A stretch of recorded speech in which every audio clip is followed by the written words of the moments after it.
কোরআনের বিশ্বাস দিচ্ছে। কয় হুজুর কেরে কয় আমার একটা ব্যাপার নিয়া আমি মক্কা গিয়া ডাকছি, মদিনা গিয়া ডাকছি, কাবা করে গিলাফটা ধরে ডাকছি, হুজুর দিয়া দোয়া করাইছি, ছাত্র দিয়া দোয়া করাইছি, কবুল হয়েছে। হ্যাঁ কইতাছে কি হয়েছে?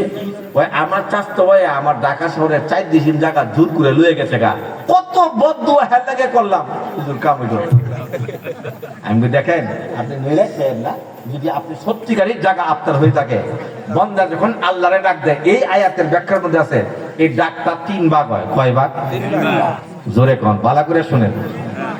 আপনি যখন আল্লাহর কাছে এই মুহূর্তে ডাক দেন, বলেন আল্লাহ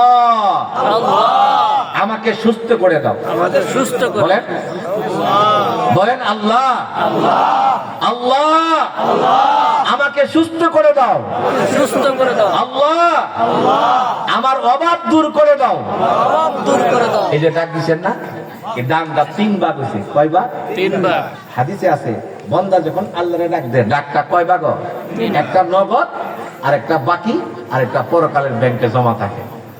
সুবহানাল্লাহ সুবহানাল্লাহ। হাসরের মাঠে আপনি গিয়ে দেখবেন ছোট্ট ছোট্ট সওয়াবের পাহাড়। আল্লাহ কয় এ বান্দা এগুলি তোর। আপনি বলবেন আল্লাহ আমি তো 5 ওয়াক্ত নামাজ পড়ছি, এত বড় পাহাড় করতে গাই।